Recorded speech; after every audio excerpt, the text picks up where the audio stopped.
गरीब सास बहू का घास का फ्रिज। कविता के दोनों बच्चे सोनी और बंटी खाना बनने का इंतजार कर रहे होते हैं। माँ, खाना बनने में और कितनी देर लगेगी? बस बन गया बंटी। ये कहकर कविता अपने दोनों बच्चों को एक पत्तों के बने डोंगे में खाना डालकर देती है। खाने में रोटी और चटनी देखकर कविता के दोनों बच्चे चिढ़ जाते हैं। ये क्या माँ, आज फिर से आपने रोज की तरह ये रूखी सूखी रोटी और इतनी थोड़ी सी चटनी दी है। रोज रोज ये घास फूस खाकर हम पक चुके हैं, हमें ये खाना नहीं चाहिए।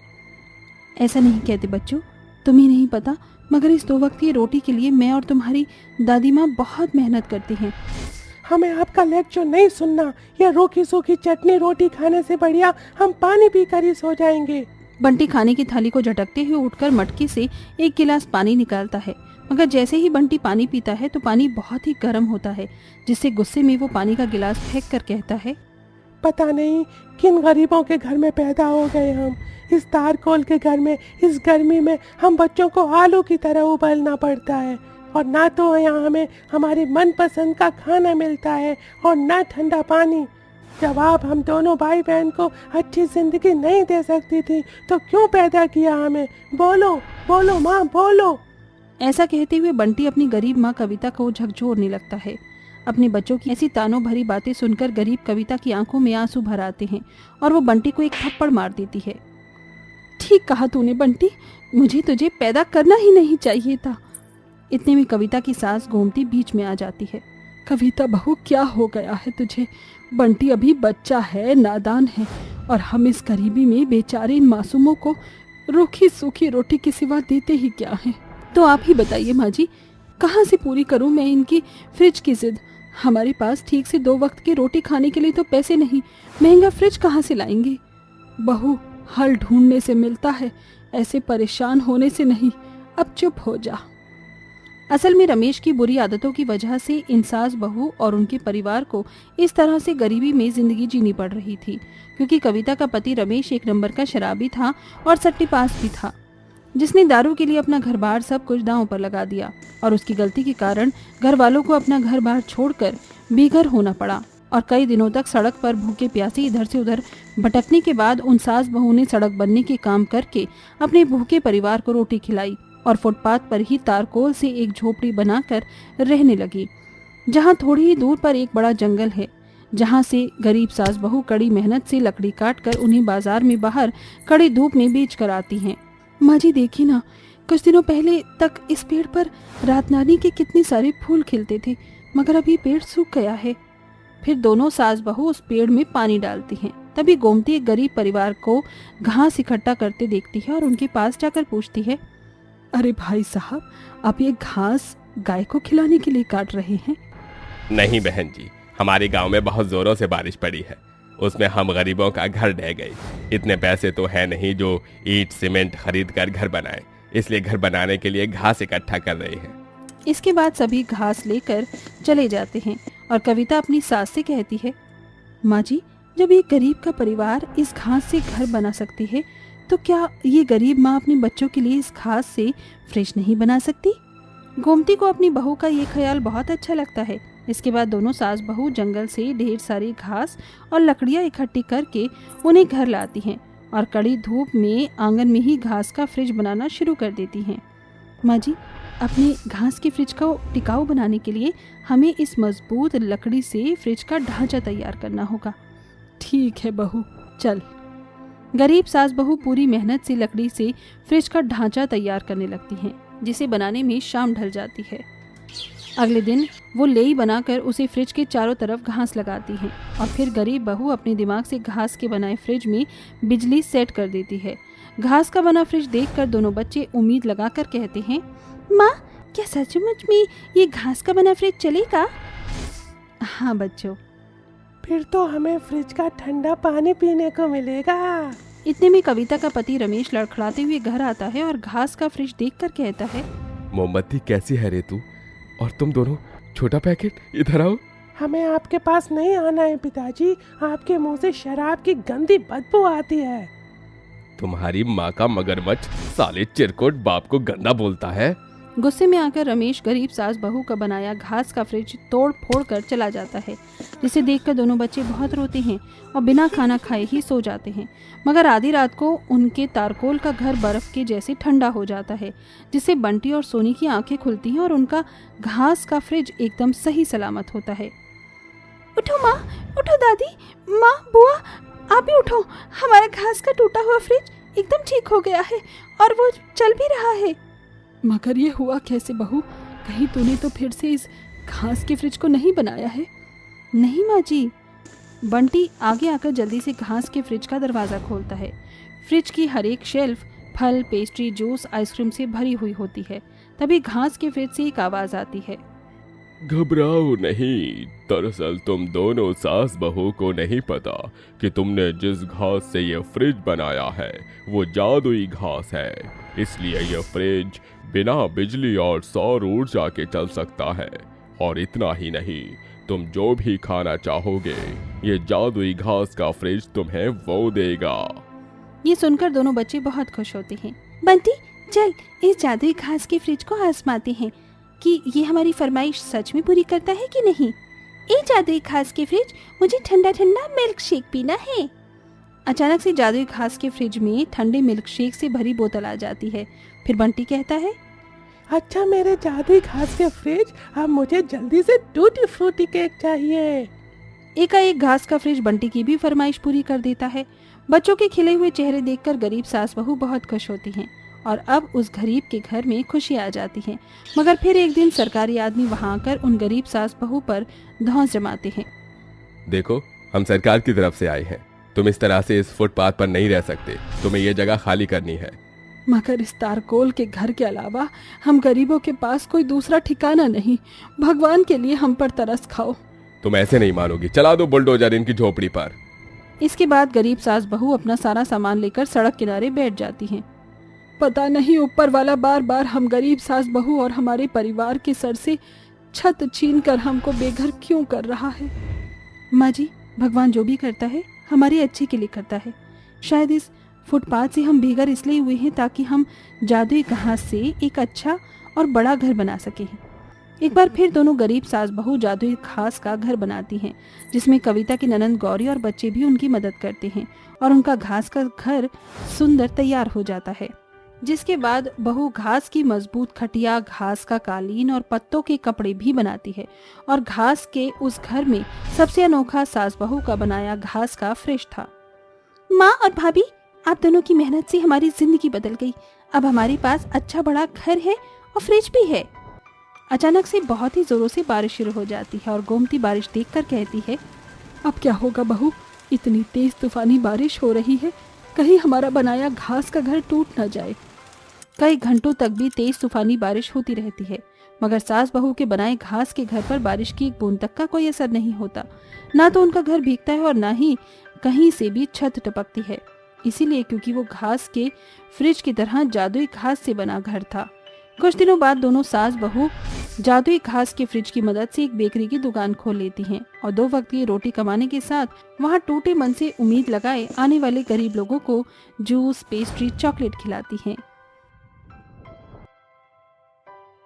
हे भगवान, ये क्या हो गया? आप हमें छोड़कर चले गए। अब हमारा क्या होगा?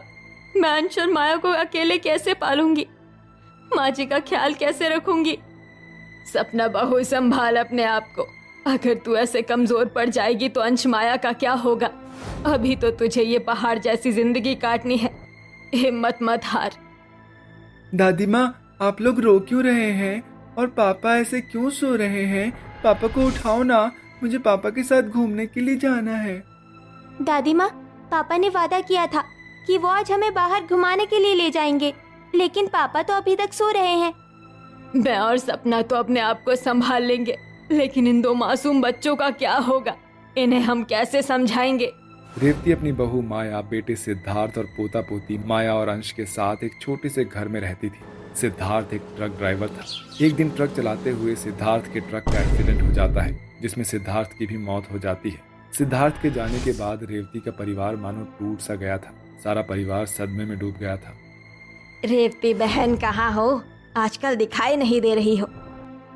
विमला बहन, तुम तो जानती हो ना हमारे परिवार के हालातों के बारे में। सिद्धार्थ के जाने के सदमे से अभी भी हम सब लोग पूरी तरह से उभर नहीं पाए हैं। बेचारी सपना बहू भी पूरा दिन बस रोती रहती है। होने को कौन टाल सकता है, जो होना था सो हो गया। अब अफसोस करने का कोई फायदा नहीं है। मैं तो कह रही हूँ अपने परिवार पर ध्यान दो और बहू को भी बोलो कि घर संभाले। माया और अंश अभी बहुत छोटे हैं, उनका ख्याल भी रखना है। अरे बातों बातों में तो भूल ही गई थी कि मैं किस काम से आई थी। तुम्हें जो मैंने ब्लाउज बनाने के लिए दिया था वो बन गया क्या? ये लो तुम्हारा ब्लाउज तैयार है, दिखने में तो काफी अच्छा लग रहा है।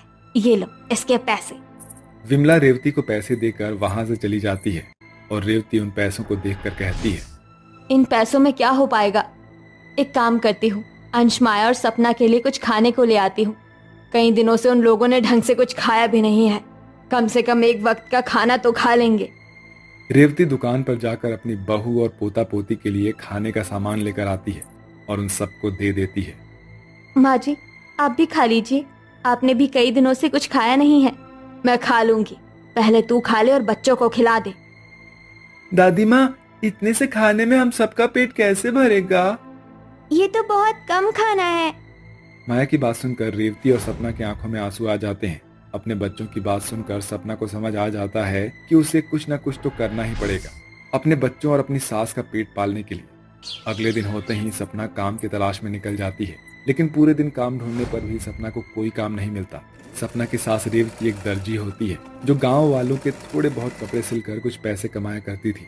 रेवती उन पैसों से ही अपने घर का गुजारा करती है। सपना बहुत कोशिश करती है काम ढूंढने की, लेकिन सपना को कोई भी काम नहीं मिलता और ऐसे ही समय गुजरता रहता है।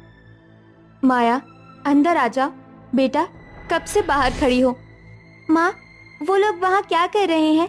वो उस मटकी को ऊपर क्यों बांध रहे हैं? माया बेटा, जन्माष्टमी आने वाली है ना, तो वो लोग उसी की तैयारी कर रहे हैं। माँ, जन्माष्टमी क्या होती है? इस दिन श्री भगवान कृष्ण जी का जन्म हुआ था। हम उनके जन्मदिन को जन्माष्टमी के रूप में मनाते हैं। सपना अपनी बेटी माया को जन्माष्टमी के बारे में कई सारी चीजें बताती है, जिसे सुनकर माया कहती है, माँ, अगर श्री कृष्ण भगवान इतने अच्छे हैं और इतनी सारी शक्तियाँ हैं उनके पास, तो वो हमारी मदद क्यों नहीं कर रहे हैं?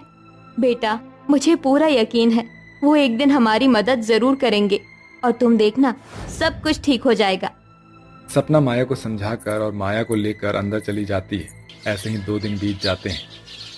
जन्माष्टमी का त्योहार आने वाला है और इस बार तो हमने हमारे और हमारे बच्चों के लिए कोई कपड़े भी नहीं लिए हैं। जब वो थे तो हर साल जन्माष्टमी के लिए हम सभी लोगों के लिए कपड़े लाते थे। हम हर साल जन्माष्टमी का त्योहार इतनी धूमधाम से मनाते थे, लेकिन इस बार ना जाने क्या होगा। बहू तू सही कह रही है, लेकिन अब हम लोग क्या करेंगे? हमारे पास ना ही तो पैसे हैं और ना ही कपड़े। इन 2 जोड़ी कपड़ों में ही हम लोग अपना गुजारा कर रहे हैं। लेकिन माँ जी, हम बच्चों का क्या करेंगे? हम कब तक उनकी बातों को अनसुना करते रहेंगे? आज भी अंश और माया मुझसे कपड़ों के लिए जिद कर रहे थे। मैं उन्हें कब तक इन सभी चीजों के लिए टालती रहूंगी?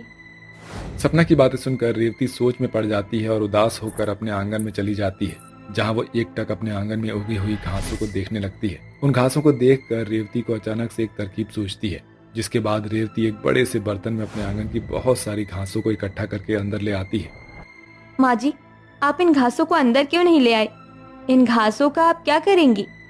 बहू तू बस देखती जा, मैं इन घासों का क्या करती हूँ। रेवती अपने घर में रखे हुए कुछ बची कुची कतरन को ले लेती है और घास और कतरन को मिलाकर अपनी सिलाई मशीन से सिलती है और उन घासों से कपड़े बनाने लगती है। ये सब देखकर सपना बहुत हैरान होती है।